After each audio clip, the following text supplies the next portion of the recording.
नमस्कार दोस्तों, जागो टीवी के इस अंक में आप सबका हार्दिक स्वागत है। आप भारत जैसे जातिवादी देश में रहते हैं, चाहे आप उच्च जाति वर्ग से हों या निम्न जाति वर्ग से। आपने कभी न कभी लोगों को ये कहते हुए सुना होगा कि आखिर हो तो तुम नीच ही ना। आखिर लोग ऐसा क्यों कहते हैं और इन शब्दों का इस्तेमाल अधिकतर शूद्र वर्ग के लोगों पर ही किया जाता है। आखिर वे लोग ऐसा क्यों कहते हैं और शूद्र वर्ग के लोग ऐसा सुनने के बावजूद भी कुछ करना तो दूर, उनकी बातों का जवाब भी नहीं दे पाते। शूद्र नीच हैं और नीच बनकर रहना पसंद करते हैं, इस बात में कोई दो राय नहीं। मेरी इस बात को सुनकर मेरे कई भाइयों को तकलीफ हुआ होगा, लेकिन इस बात में सच्चाई है और मैं इस वीडियो के माध्यम से यह साबित करूंगा कि शूद्र नीचता भरे कार्य की वजह से शूद्र कहा जाता है और नीच कहा जाता है। तो चलिए इस बात को जान लेते हैं कि शूद्र को आखिर नीच क्यों कहा जाता है। तो चलिए वीडियो शुरू करते हैं।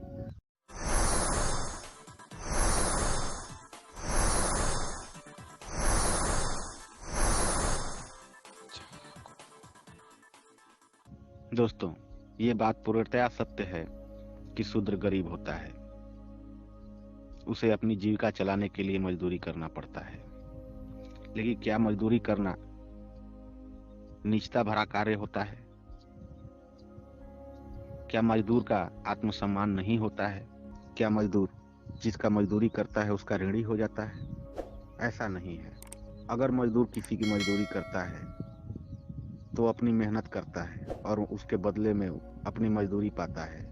यदि मजदूर किसी का मजदूरी करता है और उसके बदले में मजदूरी करवाने वाला व्यक्ति उसे उसकी मजदूरी देता है तो वो उसके ऊपर उपकार नहीं करता, लेकिन मजदूर वर्ग यह मान लेता है कि उसे मजदूरी स्वरूप धन देने वाला व्यक्ति उसका मालिक है। यहाँ पहले आप लोग एक बात जान लीजिए कि अधिकतर मजदूर शूद्र वर्ग के ही होते हैं। अपनी जीविका चलाने के लिए किसी की मजदूरी करना गलत नहीं होता, लेकिन गलत होता है तो जिसकी मजदूरी करते हो उसे अपना सर्वत्र मान लेना। आप जिसकी मजदूरी करते हो, यदि उस मजदूरी के बदले वो आपको धन देता है तो वो आपके ऊपर उपकार नहीं करता।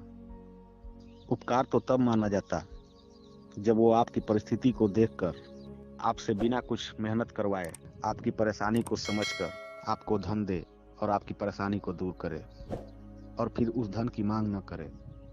लेकिन ऐसा होता है? नहीं होता है।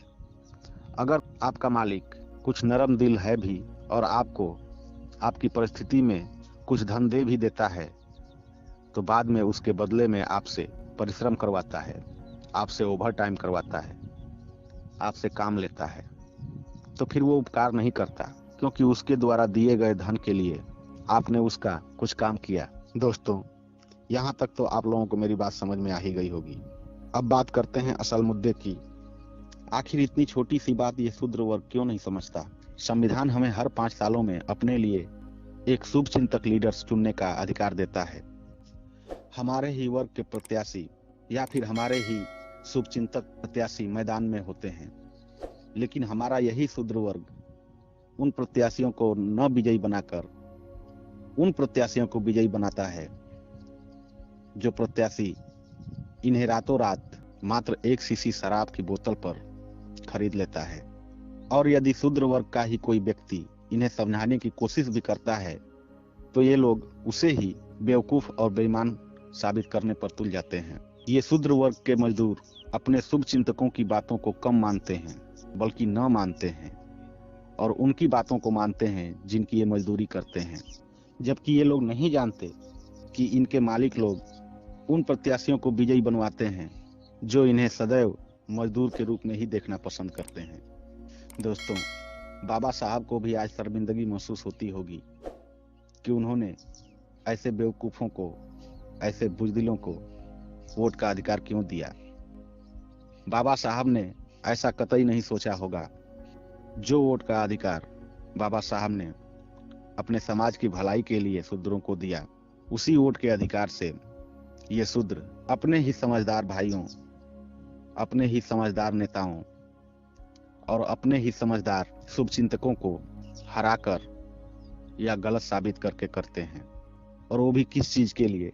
मात्र चंद रुपए या फिर दारू और मुर्गे के लिए।